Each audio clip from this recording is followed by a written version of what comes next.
আপোনালোক সকলোৱে জানে যে জুবিন গাৰ্গৰ মৃত্যুৰ দিনাখনৰ পৰাই অসমক অশান্ত কৰিবলৈ এছাম লোকে উঠি পৰি লাগি আছিল আৰু প্ৰত্যেকটো দিনেই তেওঁলোকৰ সামাজিক মাধ্যমত হওক কথা বতৰাত হওক মানুহক কেনেকৈ পৰোচিত কৰিব পাৰে মানুহক কেনেকৈ উত্তেজিত কৰিব পাৰে তাৰ বাবে তেওঁলোকে এক অহৰহ ষড়যন্ত্ৰ চলাই আছিল। আমি সকলোৱে জানো যে ভাৰতীয় গণতন্ত্ৰত ন্যায় প্ৰদান কৰাৰ অধিকাৰ কেৱল মাত্ৰ আদালতৰ আছে আৰু আদালতত এটা শক্তিশালী গোচৰ লৈ যোৱাৰ দায়িত্ব পুলিচ প্ৰশাসনৰ। পুলিচ প্ৰশাসনে বা SITয়ে সকলো ফালৰ পৰা বিভিন্ন প্ৰমাণ মানুহৰ লগত কথা বতৰা বিভিন্নজনক জেৰা বিভিন্নজনক গ্ৰেপ্তাৰৰ জৰিয়তে জুবিন গাৰ্গৰ মৃত্যুৰ সমগ্ৰ ঘটনাটোক বা তাৰ ষড়যন্ত্ৰ হওক বা মৃত্যু হওক হত্যা হওক গোটেই বিষয়টোক আদালতৰ সন্মুখলৈ লৈ আহিবৰ বাবে অহৰহ প্ৰচেষ্টা চলাইছে আৰু আমি নিশ্চিত যে নিৰ্ধাৰিত সময়তকৈ বহু আগতে আমি আদালতত চাৰ্জশ্বিটো দিব পাৰিম। এই প্ৰক্ৰিয়া চলি থাকোঁতে বাৰে বাৰে জুবিন গাৰ্গক ন্যায় দিব লাগে এই ধৰণৰ এটা অসমত অদ্ভুত বাতাবৰণ সৃষ্টি কৰিবৰ বাবে অহৰহ প্ৰচেষ্টা কৰিছে আৰু এনে প্ৰচেষ্টাই অসমক মাত্ৰ পিছুৱাই লৈ যাব পাৰিব, ই অসমক কেতিয়াও আগুৱাই লৈ যাব নোৱাৰে। যোৱা 5টা বছৰত আমাৰ ৰাজ্যখনলৈ যি বিকাশ আহিছে শান্তি আহিছে প্ৰগতি আহিছে সেই পৰিৱেশক মষিমূৰ কৰি কেৱল মাত্ৰ ৰাজনৈতিকভাৱে কিছু লোকে নিজৰ অভিসন্ধি পূৰণ কৰাৰ বাবে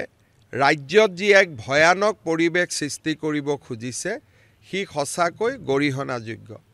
আজি বাস্কাৰ কাৰাগাৰৰ সন্মুখত যি ঘটনা ঘটিছে ভাৰতৰ দৰে এখন সভ্য দেশত ন্যায় প্ৰদানৰ প্ৰক্ৰিয়া সম্পূৰ্ণ কৰাৰ বাবে আদালতৰ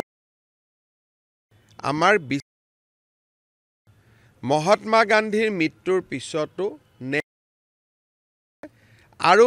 নাথুৰাম গডছেক শাস্তি দিবলৈও তেতিয়াও ন্যায়ালয়ে এবছৰৰ পৰা 2 বছৰ সময় লৈছিলে। ৰাজীৱ গান্ধীৰ মৃত্যুৱে হওক ইন্দিৰা গান্ধীৰ মৃত্যুৱে হওক প্ৰত্যেকটো ঘটনাৰ শাস্তি ন্যায়িক প্ৰক্ৰিয়াৰ মাজেৰে হৈছিলে। আজি ৰাজনৈতিক দলসমূহে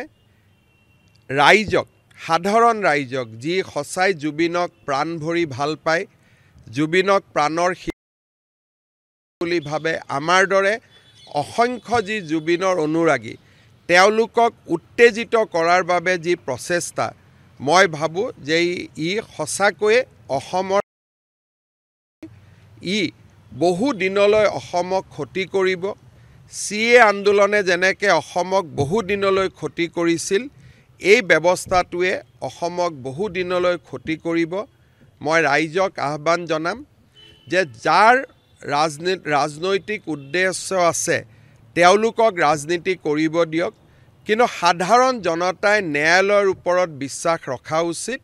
আৰু অসম পুলিচে নিৰ্ধাৰিত সময়ত তদন্ত শেষ কৰি ন্যায়ালয়ৰ সন্মুখলৈ জুবিনৰ ঘটনাত দোষী সকলোকে ন্যায়ালয়ৰ সন্মুখলৈ লৈ যাব। সেই বিষয়ে আমাৰ ইতিমধ্যে প্ৰক্ৰিয়া চলি আছে। যোৱাকালি ছিংগাপুৰে আমাক বিচাৰিছিলে যে SITৰ কোন কোন আৰক্ষী বিষয়া ছিংগাপুৰত যাব আৰু আলোচনাৰ বিষয়বস্তু কি হ'ব। যোৱাকালিয়ে ভাৰত চৰকাৰৰ বৈদেশিক মন্ত্ৰালয়ে ছিংগাপুৰ কৰ্তৃপক্ষক জনাইছে যে অসম পুলিচৰ এই 2জন আৰক্ষী বিষয়া যাব খোজে আৰু ডিছকাশ্যনৰ এজেণ্ডা এই 4টা পইণ্ট। গতিকে এই ক্ষেত্ৰত ছিংগাপুৰ কৰ্তৃপক্ষই গ্ৰীণ ছিগনেল দিলেই বা তেওঁলোকে সঁহাৰি জনালে আমি তেওঁলোকক পঠিয়াব পাৰিম।